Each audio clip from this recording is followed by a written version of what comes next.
Have you seen it with Yeah, Mark? yeah, yeah. Yeah, I'm just gonna start recording. We'll keep talking. Yeah, I like Task. I liked We that a can do lot. movie reviews too. I But like that guy. the bad guy. The bad guy. Yeah, yeah. I felt sorry for the. I liked But all the bad. I mean, I had a lot of compassion for the bad. yeah, You know who he played? That guy that played the bad guy, the long hair guy. He was yeah, the brother in Ozark. Remember the yeah. Ozark? It's The, same the character almost. the wife's. No, he was the wife. Same actor. Tom. Yeah, He was the messed up brother. Remember yeah. That Marty was such a Bird. good. Marty Bird's messed up his wife, her brother, the one she was ashamed of, and the one she was.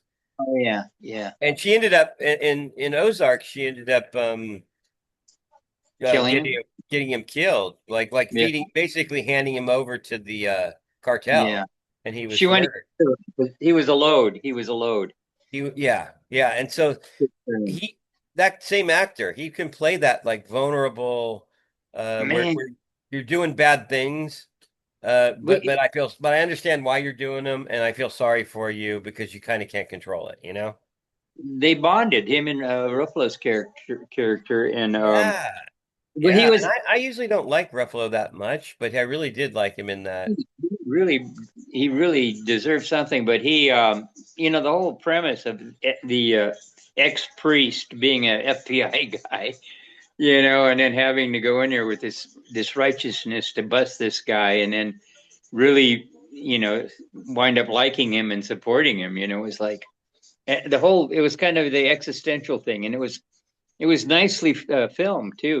The scene on the river and anyway, it's good. It's No, entertaining. it was, and the acting by the kids in the kids acting in that was where, they really could have let down, or the movie could have really, or the show could have really gone south on the kids' Yeah, performances, but they got some really exceptional children, and also young adult actors, you know. Martin Ford, that girl, the one that played his daughter, she's going to be a big star, man. She was, Yeah, yeah, yeah. The one that was it was his niece is what it was, the teenager, right? Right?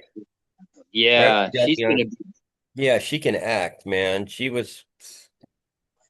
I like it when they draw you in with it. All it is just full facial camera, and they're acting, man, because they got a camera in front of their face and they're going and they're acting out a scene, and if it draws you in, it's powerful. So anyway, okay. It's very I mean, incredibly talented. That like to do the facial.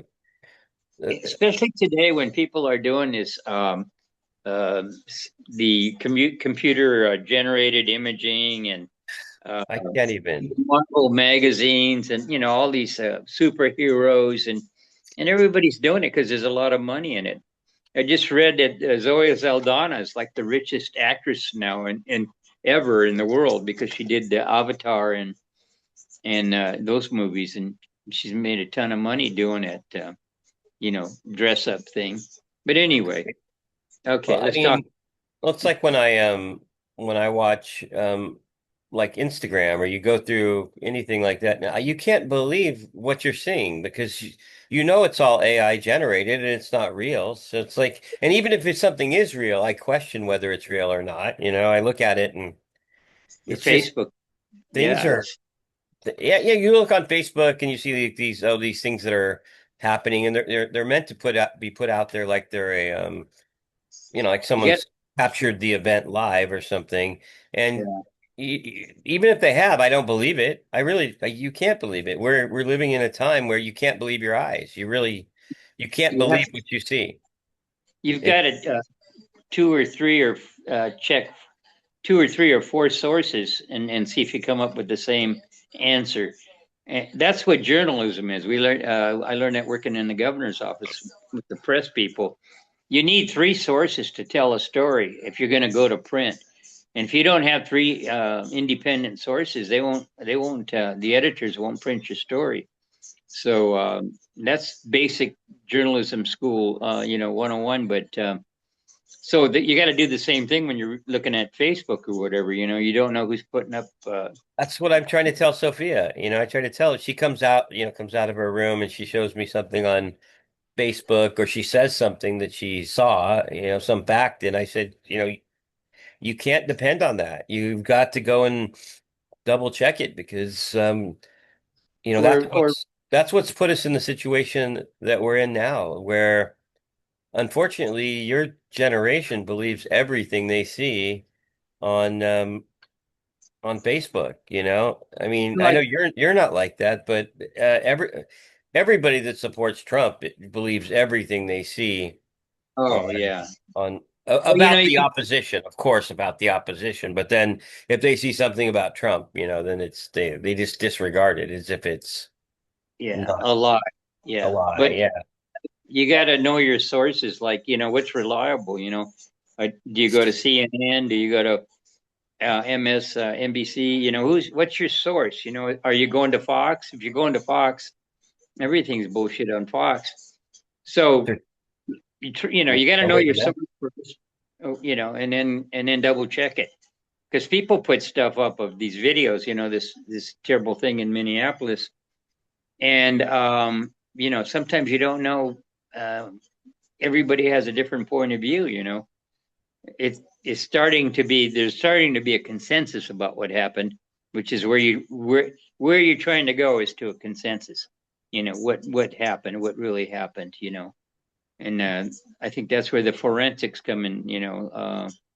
I, Are so I important. actually think there's going to be a return to hard journalism, to actual like Good, good. newspaper reporting. I think that's going to go back to, as you said, sources and people Yeah, that already have pre-existing relationships that they can trust, that when somebody yeah, tells them something that it's true. When the local newspapers went away, and when right. all the newspapers went away and didn't have the budgets to keep those people on staff, there's It's nothing a you good can point. trust anymore. It's a I good mean, point.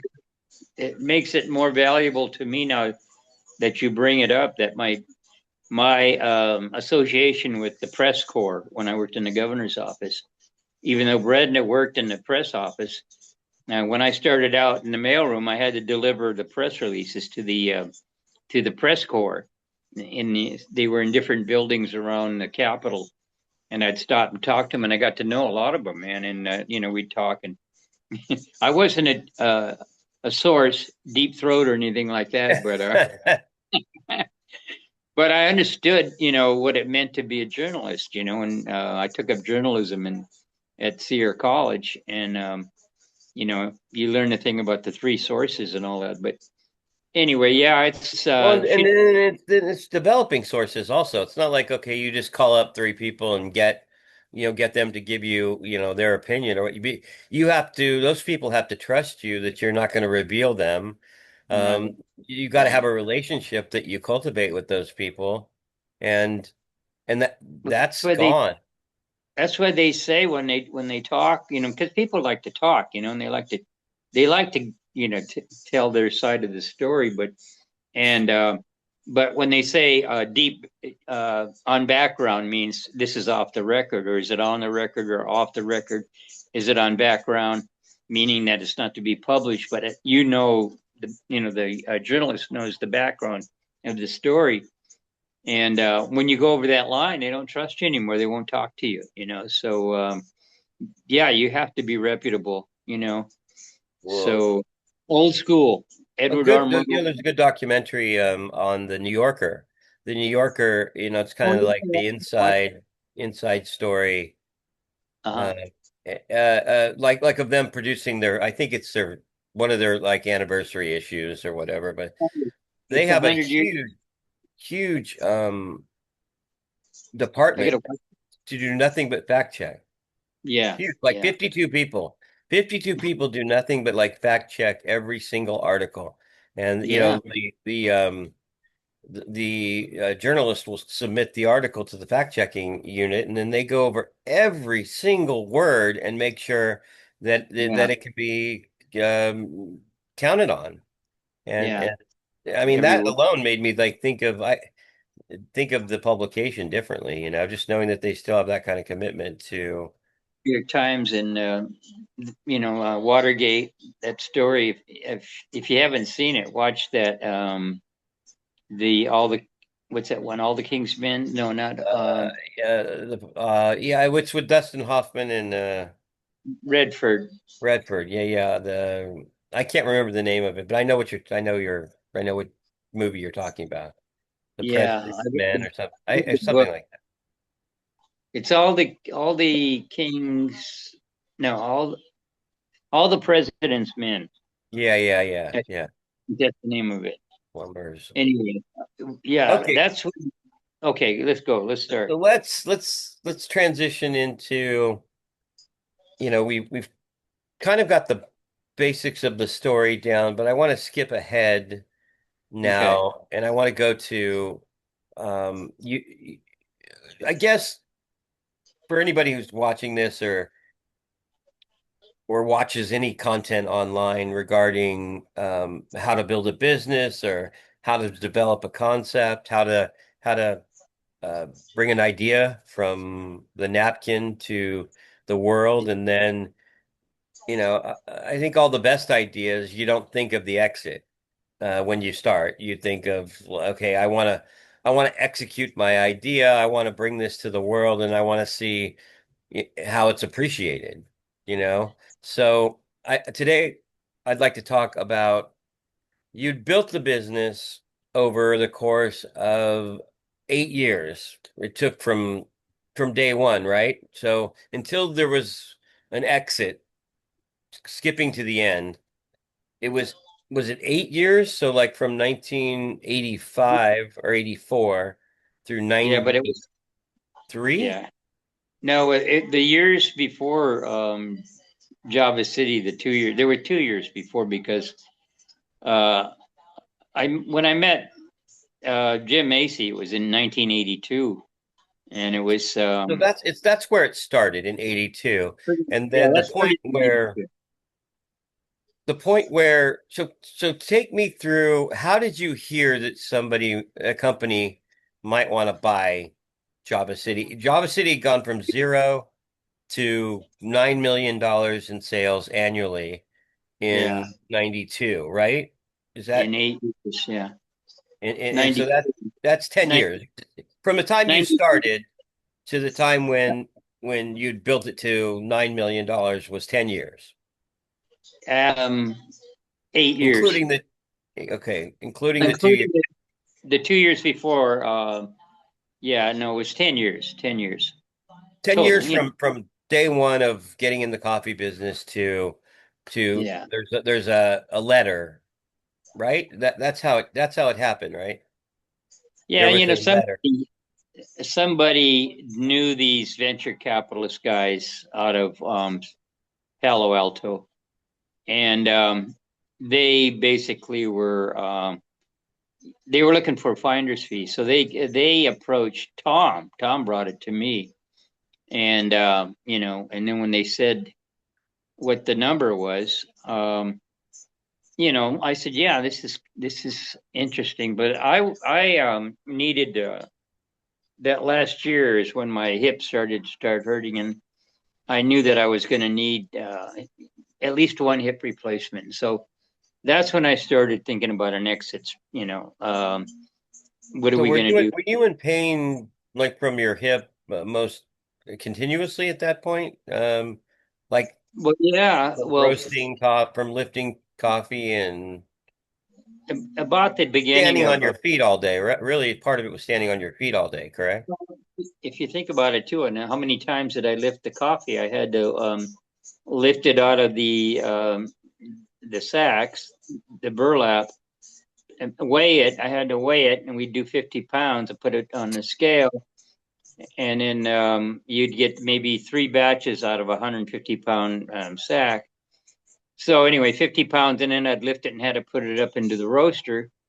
And then we'd roast it, and the beans would come out. And then I had to take the beans out and then lift them again and put them in a The bagger. in a bagger, yeah. And then we bag it and then had to put it in the. So I was lifting one. one batch, I was lifting at least 4 or 5 times. This, the Yeah, I never thought of it like from that perspective, but yeah, you're right. yeah, was doing 1,000 pounds a day on that little 50-pound roaster, So maybe. you're in significant pain on a daily basis, and then you get a what? Do you remember the guy's name No, who was the finder's fee guy? they never told me what his name was. Really? Was I, he in the? Did you see him the line item? Did he get paid? yeah, I had to pay him out of, You the paid a sale. percentage of it was the seller that pays, right? Yeah, yeah, but it reduced the amount, your net basically. You don't get what, after taxes and stuff. You, you You never don't get get the the big number that you see on the paper to begin with. But so yeah, so he brought, you yeah. so you're at that point you're still working every single day, right? I mean, are you still roasting coffee every day at that point? Every day. We had divided it up because we had moved the wholesale into the Northgate location. That's Hmm. when we were doing about 3.5 million pounds a year, and a lot of it we were doing out of the roaster at Capitol, 18th and Capitol.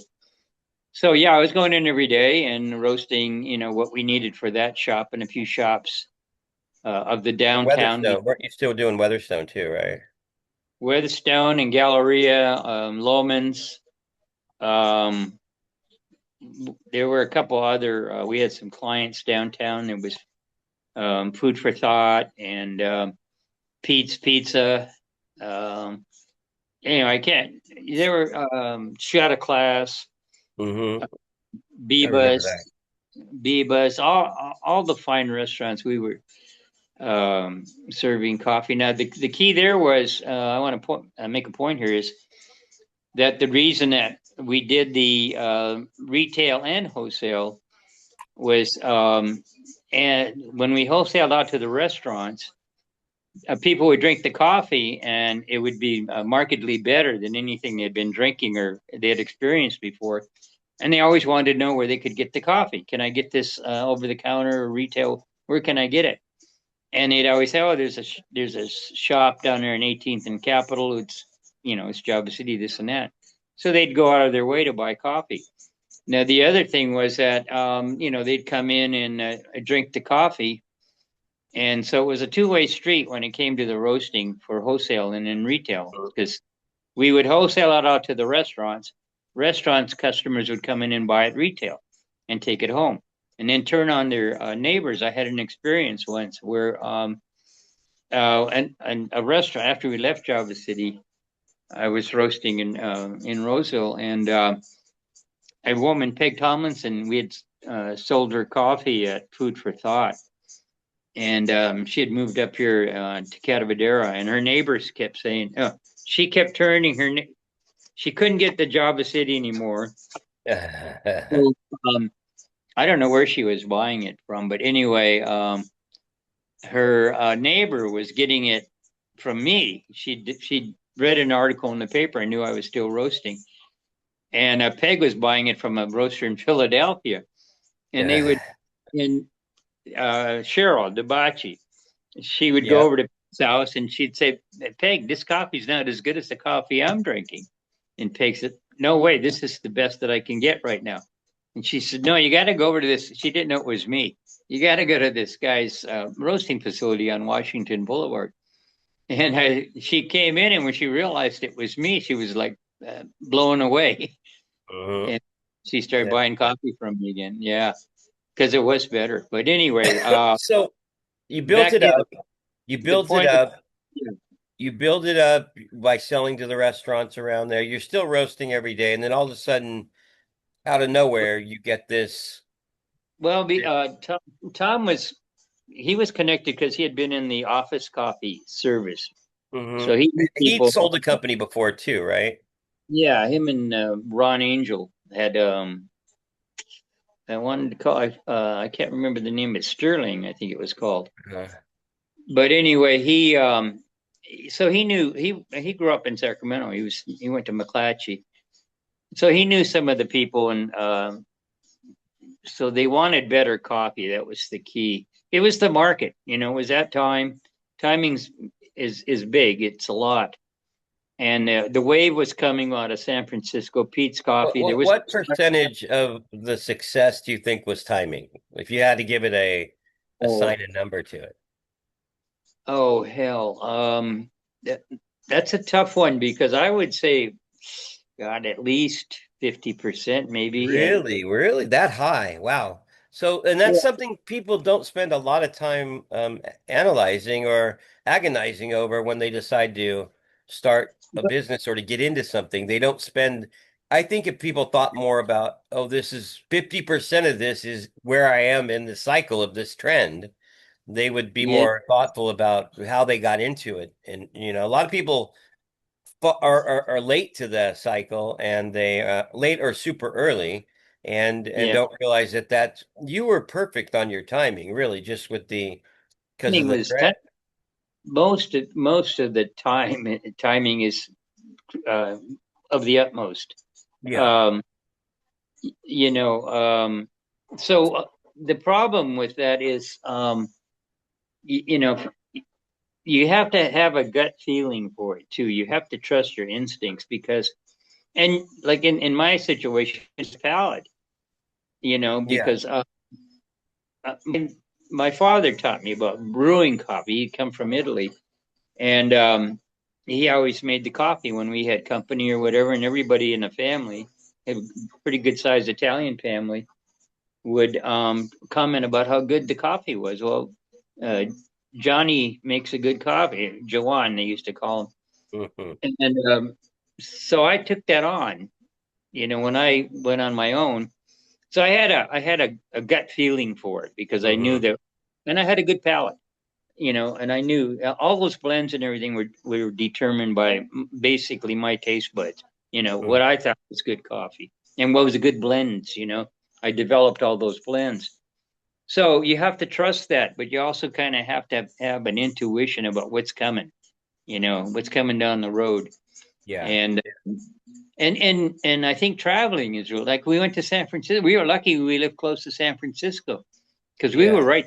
I mean, we went to Starbucks and I mean Seattle, and we heard about a little bit about Starbucks, and they had one kiosk in a office building in Seattle, and they didn't have any sit down coffee or any cafe life. So we said, man, and we kept them out of Sacramento until after we sold the company. I mean, they would not come into Sacramento. Pete's would come in either. We had a lockdown on the market, and the So good. combination of doing the retail and the wholesale and selling to restaurants, and then getting customers that way. And then I think the Yeah, it intuition. was synergistic the way that they all worked together to it almost well and you guys also did you didn't franchise but you did licensing where not licensing but licensing where they could use the logo and so it looked like Java City was everywhere all of a sudden it was like there was a We very sense of like that it just happened overnight but it didn't. Yeah, marketing was big. The logo was huge because it was a really. I don't know if you got a Unique. picture of. Well, it's very unique. It kind of represented the 80s, and I'll put that in here. I'll Well, put the let me. logo in. I tell you about the name was important because we anguished over what to name the company. There was a company up the street. It was called Coffee Works, which is kind of clever. Coffee Works, Yeah, And we said, well, what are we it's like going a to name it? dual meaning there. Yeah. The coffee's So working for you, but it's also like a production facility. Yeah, yeah, it indicated kind of a industry, a factory, yeah, factory, but then it also is like the product is functional for you too. It works for you. Kind of. There's double meaning there. I think that. Yeah, it was a good name. Yeah. And we came up with the name. We were afraid. I knew the name Java from my dad's experience during World War II. Hmm. Everybody called it Java, and the um, the idea we wanted Arabica, but Sandra, Tom's fiance, she was a Jewish girl. She was a little worried about the Arab, the Arabica. Yeah, yeah, yeah. That's good thinking. Good thinking. Yeah, but it might turn some people off. Arabica Cafe, I think, is what we thought. Plus, it's a So hard. It doesn't roll off the tongue either. you can call it Arabica or Arabica or Either Arabia. one doesn't. Either one doesn't roll off the tongue like Java City. I mean, We came up in Java City, and we had Michael Dunleavy do the graphics, and I love that Steve. logo. I still love that logo. Yeah, no, they were the best. They won a lot of international awards too with their design, Michael Dunleavy. But the thing was, it was okay. Oh no, it was Tom's daughter that said she. I said Java, but they said, oh, people don't know what that means. Java, what is it? Is it a country? So yeah, it is. But Tom's daughter liked it. She thought it was cool. But we wanted something that indicated commerce and industry and uh, cafe life because we were doing the Yeah, yeah. first cafe. City does have and it's got an energy to it. Exactly, exactly. It was like city, a meeting place, Central City, Java City. I think it just kind of jumps off the page. It has lots It of energy. does. It really, really does. And I think So you want to we were, make it easy for the You want to make it easy for the person that hears about it to yeah, tell someone else about it. You want to make yeah, that easy for them. If something's too hard to say or it might be misunderstood, they don't want to. Word of mouth doesn't work. They don't want to tell someone else about it because they don't want to have to explain it. People you are know, you might.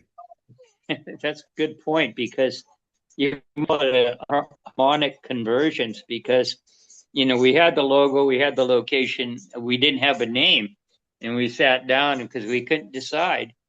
And I had said earlier, and we had a meeting, two or three. We'd have them every week, and I said somebody wanted Java, and somebody else wanted something city commerce or whatever. And I said, well, what about Java City? And because Dunleavy, he says we're we're going to have to get a name because we're going to get these labels printed, and signs and stuff. And so we went back, and I think it was like the third or fourth meeting, and finally I said, "Well, what about Java City?" And everybody kind of just went silent and started thinking about it. And I said, "Okay, that's it. It's going to be Java City. Okay, start answering the phone and start telling people, Yeah, and yeah. get So used to it was saying." unanimous at that moment. It was unanimous. Well, yeah, we were on a time. We were under the gun to get it in. Yeah. And he said, yeah, well, he did, Dunleavy did. He He liked envisioned it. it he had a blank spot on the logo, and he envisioned it on the logo. And if you look on the logo, you see what Actually, I the have the logo. Hold on, let me go get it real quick. Just 'cause I think it'll uh, be a good place to put it in. I could cut it in, but give me a minute. well, they designed the lettering. It was not a font that you could buy. Yeah, they were very, very bright, sharp people. Uh, Dunleavy Studios, but I don't I don't have a picture of one. I usually have one.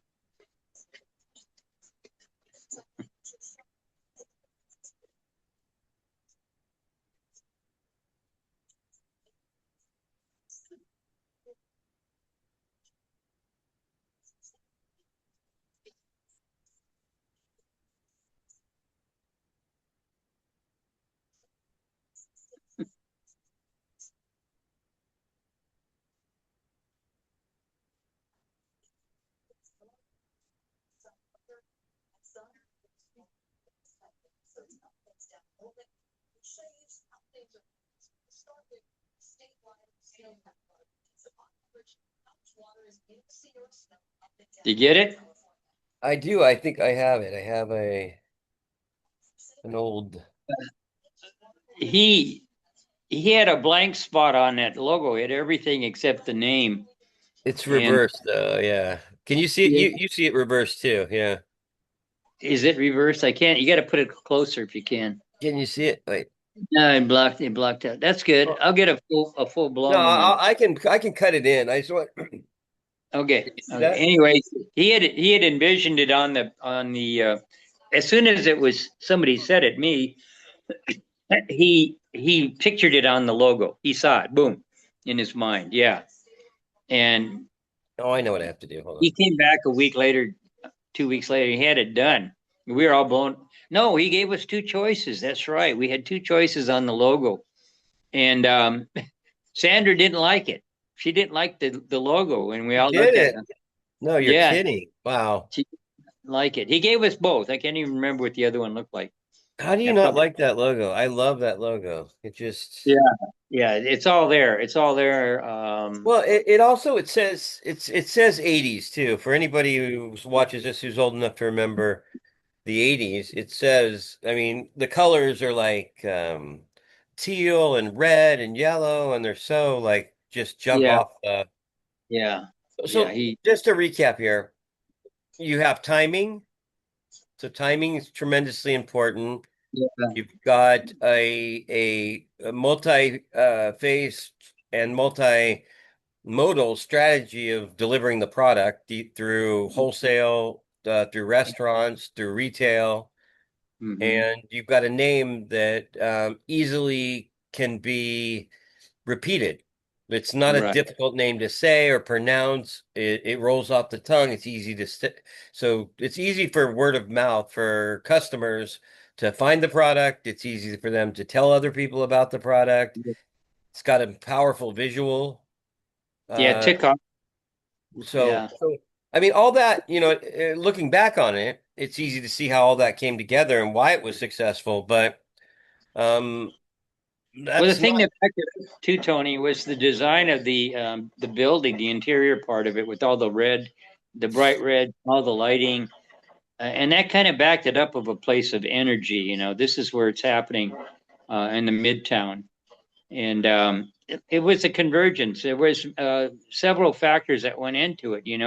The downtown at the time was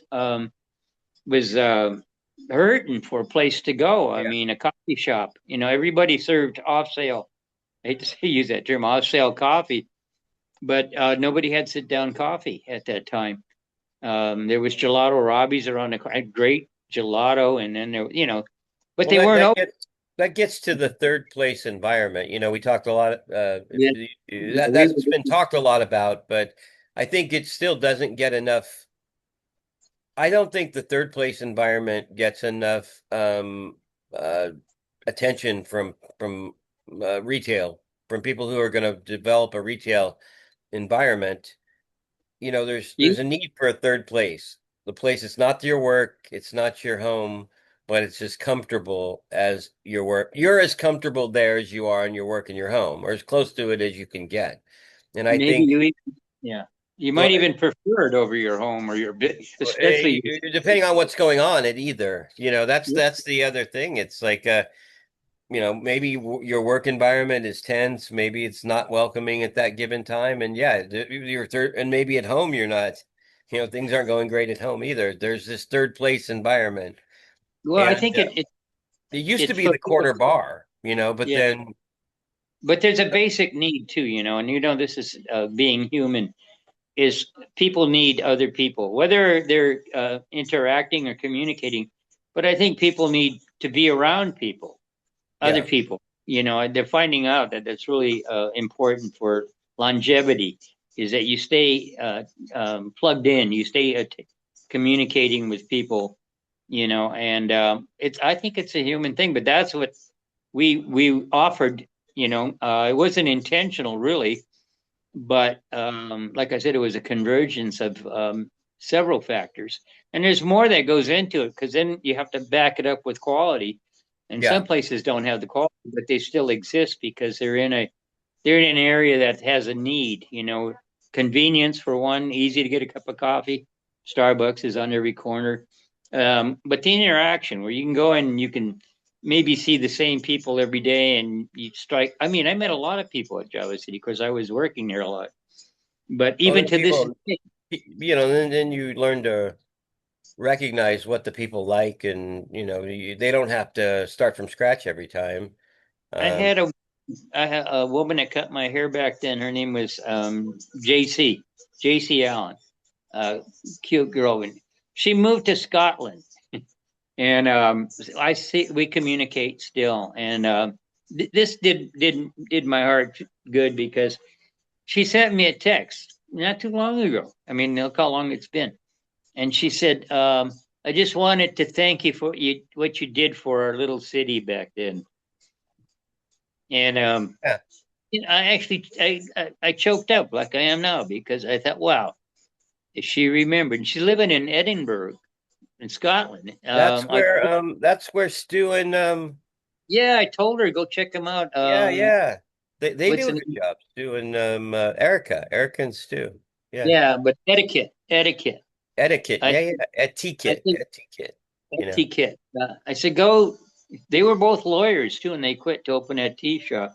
Yeah, and they've been successful. They have. They're still in business. So, I'm proud of anyway, them. back to the third Now, place environment, and so it's a place you feel comfortable, and that's that people know I you think know what you want from the place as far as product is concerned. The quality of the product is there. well, The I had two things going. I like people. I mean, that's just the nature of maybe being half Italian and half Mexican. I don't, but and the other thing was the quality, was you got to put out a good product. Well, And you also have to hire people that like people too. You can't hire people that are like don't want to yeah, talk to people, you know? like one guy, his last name was Riley, and he's a big guy. And, it was a slow time, and him and I would be working. And, I'd see him, he'd be walking around, and a customer would come in, and I couldn't find the guy anywhere.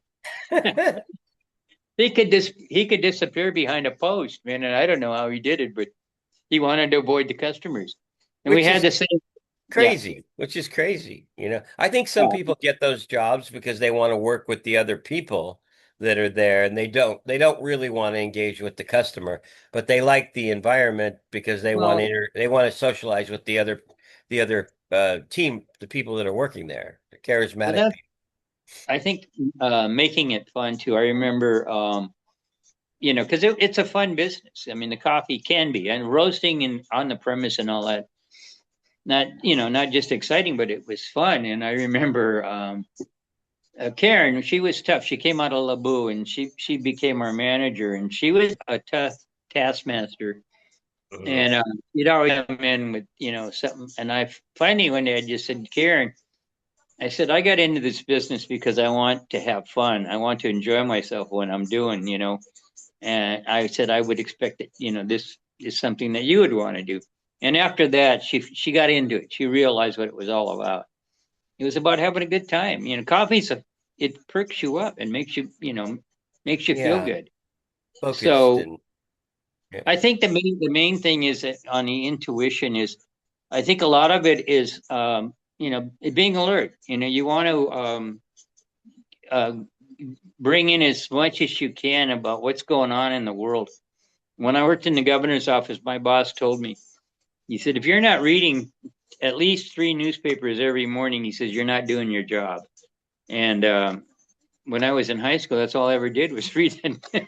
But anyway, so staying in tune, that's like they said, Oprah Winfrey got rich because not because of everything. She would find these companies and she'd get this notion that this is a good idea. And she would put money into those companies and she made Yeah. that's, yeah, and so I So think so that circling stay back connected. to kind Yeah. of circle back to the where we started in this episode. Um, you get this, you get all these pieces of the puzzle together. You get the name, you get the logo, you get the quality of the product, and that's the other thing. The quality of the product has to be available. I mean, you did this at a time when coffee, green coffee brokers were really prolific. They were really bringing the quality of the product up to a level of where you could find quality. Maybe that didn't exist in the 70s. it's cyclical because the big roasters, they have to cut corners because they're roasting, 200-300 pounds at a time, and it's hard to maintain consistency. So that by that time, Alfred Pete was the one that started it. At least he renewed it. It was a renaissance of sorts, and about the quality because the big companies, the Folgers, the Maxwell House, all those big companies, General Mills, they were cutting corners and they were starting to put in, cheaper beans and thinking, well, people, they really don't care about the quality. All they care about is the boost Well, and that it they get. wasn't fresh anyway, so it's like, it wasn't fresh. They were lying to the customers about, that the beans come out of the bag Yeah, brown. read that one article that I Lying, that I straight said, out lying. oh, absolutely, it was So then total. the product gets more authentic. The quality gets better. So you've got this convergence of better quality, of people learning about what real quality is, being having access to it, and then you wrap that around a third place environment that people feel welcome and there's other interesting people there, and then that really takes off. And so I want to go to the end again. We're going to get to every step in between. Yeah, But so you get the offer. You're not feeling well.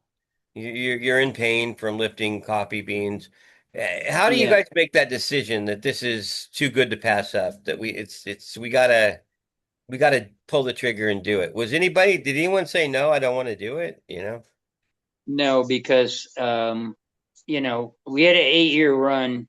I was against it a little bit because we had a couple of years before that.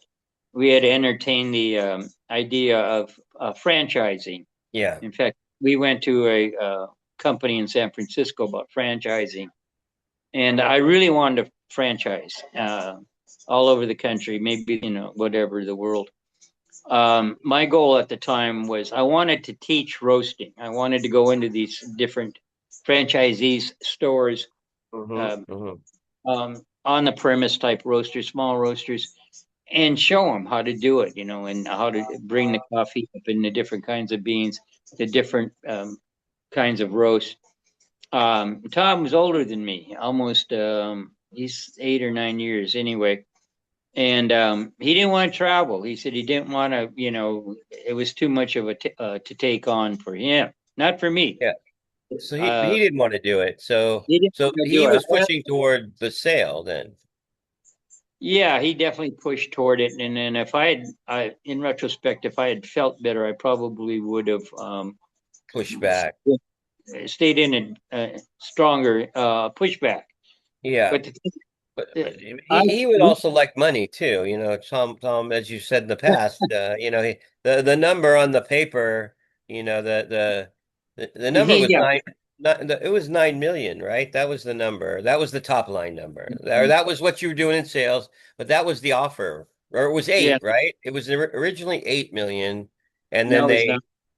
Now was it's it 9. was I thought it was eight, and then you guys pushed back. Now it was well, it might have been, but I think it was uh, it went to 9.1. But um, we talked later. He came into River Rock and Citrus Heights, and I said, "Do you ever have any regrets about not franchising?" Because by this time, Starbucks was, caught Yeah. fire. They did the first IPO. We looked at that too, and they raised $80 million in an IPO, and that they never looked back after that. Because Yeah. it started opening stores all over and upgrading their coffee. Well, they really never did understand coffee that well, even though Schultz said he did. Um, anyway, so I asked him later. I said, "Do you ever think we should have franchised?" And he said, "No, he didn't think that there was a mistake not to." And I said, "Okay, well, that was his opinion, but I thought we did. We made a mistake by I not." don't think he could have admitted it if he did regret it. He admitted one thing to me because he came out of that warehouse background with Maxwell House, and Folgers, and he wasn't interested in the quality. He was, and I kept having to fight to get the quality because buying. Well, he let me pick the beans to buy the beans, but he always wanted to mess with the grind and stuff like that. Make it coarse. Try to get Make more it out of coarse it. Try to get more so out of it. people use more. Make it coarser. No, I said no, no. You have to, use the grind that's appropriate for the brewer. But Yeah. anyway, But and in the he said, cup, it's well, what's in the cup matters. and he complimented me, and he said I wouldn't have stayed stuck with the quality if it hadn't been for you. He said, and I said, well, That was big. I was pretty adamant about that quality. I still am to this day about quality and better beans. But So you guys, there's all these factors that go into accepting the offer, and then you yeah, accept it. And was there ever right after accepting it? Obviously the money, getting paid, and having money like that is huge, and it's a life-changing kind of thing. But what were there any like regrets, or was the just getting surgery and getting out of pain was kind of like the immediate focus? well, that was it. Yeah, I didn't know. I didn't know what was wrong because I was getting these um, side effects from the arthritis in my hip. Uh, Hmm.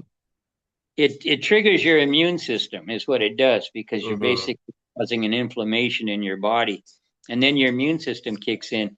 So I didn't know what I had. I thought, maybe don't tell me this is the big C or something. Coming to Yeah, join you. I'm coming to join you. seriously. Oh. And then when I walked out after they diagnosed, I thought, well, this is it. I mean, because everything had to change. I was running and Yeah. playing Yeah. golf. It's roasting, and the three things that I really loved, I couldn't. I couldn't do anymore. Yeah. Anyway, So that was a huge factor in the decision. yeah, You know, eating.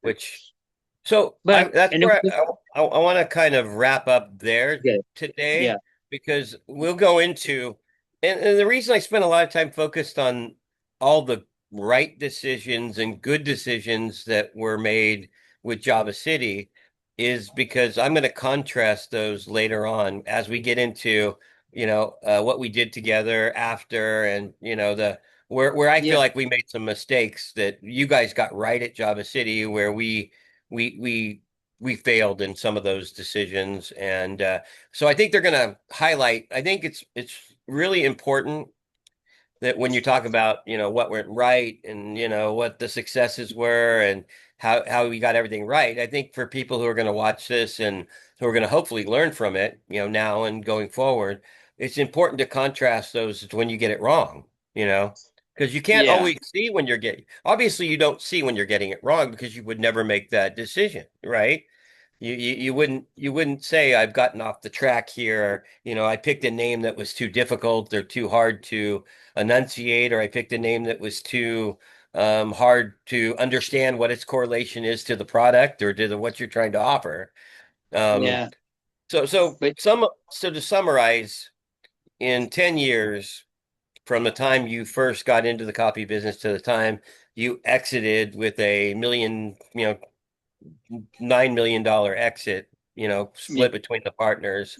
Um, yeah, that was a 10-year cycle, right, yeah, that's important too. I think things do run on 10-year, there are cycles that naturally occur. So you went from 10 years cycle to an exit, and yeah. then, you there were a lot of good decisions that got you from that caused that to happen on a 10-year cycle, I Yeah, guess. you got to keep your ear to the ground too, because things markets change. And look at today, Starbucks is selling. I don't know, they're selling strawberry sundaes or something in their coffees. I mean, they've got Yeah, yeah, it's they got that. Well, that's cherries. when you go public. That's the other side of going public, though, too, is you become you have to always come up with the new idea to get revenue, and you got to always try to be eating someone else's lunch in order to grow revenue. If you're not growing, your stock's going to go down and you're going to die. They've had their ups and downs too. I mean, Yeah. they've got down quite a bit. I mean, I don't even think they sell coffee anymore. It's just like all these food drinks or whatever, And the same thing with these machines, these Nespresso and Keurig. I mean, it's convenient as hell. Sarah uses a Keurig, and I was drinking two of those pods every morning. You know, dark Yeah, roast. but when you So when you drink something that really has a lot of solids in it, in contrast, it's like you then go, oh yeah, I remember what it was when, to really have a mouthfeel, to really have a body in the you, product. I mean, I got to the hand it to Pete. So because I remember you remember Jim Reynolds. yeah, We went down and demonstrated the affinity, and they went down. I mean, Starbucks almost crushed them, and they intentionally started building Starbucks across the street from yeah, Pete's to take some of their, they were yeah, trying to drive them out of business, and they hung in there. And I remember talking to him. He says, "You're trying to get Starbucks business," and I think the reply was, "I'll settle for 10% of their business. yeah, If I can take 10%, I'll be happy. I'll be doing great." And I don't know, a year or two ago, they sold the whole business for $1 billion. And I remember yeah, Roland told yeah. No, they did he to said, that German company.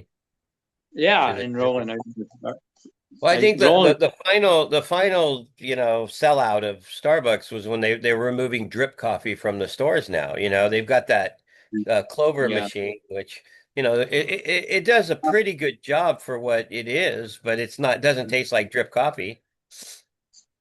no, no, not at Have you all. I mean, tasted it? Have you tasted it? Drip coffee out of that machine? you're right. It was a little bit better than their over-the-counter brew, but when we used to go to these soccer tournaments every weekend, there was only like at 8 in the morning, 7 before the soccer matches, we'd go get a coffee, and the only place that was open was Starbucks. And I said, "No, I can't drink that coffee. It's just not good." And then I said, "Okay, give me just whatever the darkest they have." And I drink 2 or 3 sips of it, and I'd have to pour it out because it was so bad. But people were drinking it. Yeah, well, now it used to be before Starbucks, it was donuts. You go to donuts or you go to you go to Donuts. McDonald's, McDonald's you Um, can go and have an egg McMuffin, But when I went first time we went back to Vermont, I'd never heard of Dunkin' Donuts, but that's where everybody went in the morning to get the donut and coffee in that little town in Vermont. But hmm that's where I met Dan Coxo. That's where Green Mountain started too. yeah, yeah. I went Well, in yeah, there. which Green Mountain was that was the origin of Keurig though, really, too, wasn't it? Yeah. Well, yeah, they bought Keurig when it was. But to Little. think, Cox, that arrogant bastard. I shouldn't say it. You're not gonna. You'll edit this stuff out. Yeah. But Yeah. I remember because I was in the coffee business. It was the first year I think, and I went to Vermont for Christmas, and I went into a. It was like an apothecary place where, and they had coffee, and she opened this bag of coffee, 5 pounds. She put it into the grinding, and it was still warm, and steam came. I said, "Where'd you get that coffee?" And she said, "Oh, we get it from this place in Waitsfield. It was about 30 miles from there. Called Green Mountain." I said, "Really?" I said, "Oh," I said, "Man, that looks really fresh and all that." So I went and looked it up in the phone book, and I called him, and I don't know if I'd heard about him, but he said, "Well, Dan Cox, he's the manager right now." So I called. I said, "Hey, I'm from California, and I'm in the coffee. I'd like to, come over and sit down and talk to you for a little bit." So I went over there. And it's snowing, you got to drive through the snow and stuff like that. And I get there, and he goes, "Hey, nice to meet you." He goes, "I've got 10 minutes." He says, "Yeah." Then he got to go back to his paperwork, right? Yeah, I've got. yeah. We He's a wound up. funny guy. We wound up. Like, I was with American River at the time because we hired him. I said, "Well, I told Tom. Tom was very nervous about getting in, doing anything other than wholesale. And I called him up. I said, "Can you come out? You want to do a consulting job?" Dan Cox. mm, I think we paid him he came out. He stayed with Tom at Tom's house, and he spent 2 days, I think, and he did like these little seminars, told us how to price coffee out and buying whole bean. We learned something from him. We paid him, I think. I was jokingly, I told him, I said, "Yeah, we gave you $15,000," and he said, "No, no, no, it was only $1,500." And I said, "Oh." He always wanted to be a Schweinhund. Um, uh, we wouldn't let him in. We wouldn't let him in. He So, found out we were planning a trip to Cuba, and he called me up. He called me Stevie because that's what wrong. He says, uh-huh. "Stevie, would it be okay if I went to Cuba with you guys?" And I go, "Well, I don't know, man. It really is Schweinhund. I'm sorry, Dan, You couldn't but let him. yeah, Alrighty. Well, we're gonna wrap up there for the week, and then we'll do it again all next right. week. All Let right? me let me know because just try and clean it up. I don't want to be too condemning of anybody, No, and no, no, no. I won't I don't want to sound make that like sour. It's not sour sour. grape. No No, sour no, not grape. at all. Not at all. All right. I No. love you. I love you too. I'll talk Bye. movies next time. Bye. Yes, yes. We're gonna branch out. See if there's another movie that I've seen that I could highly recommend. Hey, you want Oh, to? What? This is one. It's a. I came across. It's the Heath Ledger movie, but it's like it goes way back. It's like '06. It's oh, yeah. called. He's a drug addict. He does like a crazy, great acting job. It's called Candy. Look it up. Okay. That's Look like it up. that Tom, what's his name? The one that OD'd. He was a tremendous actor. Oh, Philip Hoffman. Hoffman. Oh, Yeah, yeah, that that was sad because that guy, man, he could act. And yeah, tell you what, look up A24. They put out good movies. yeah, Have you heard yeah. I heard A24? of it. Um, Sorry, Baby, and the one with the woman's name. They're a little slow paced, but very poignant. Yeah, you gotta stick with them. Yeah, the one with the girl. I'll send you the one. Little girl steals the movie, man. I fell in love with her. Just a little girl. Just I don't know. Hmm. She stole my heart. What movie is that? It's on that A24. I'll look it up. I'll send you Okay, a text me. preview. All right, Yeah, it's love you. really good. All right, Bye. love you too. All the best, Sophia Bye. too, I will. and Kelly. Bye. Love you.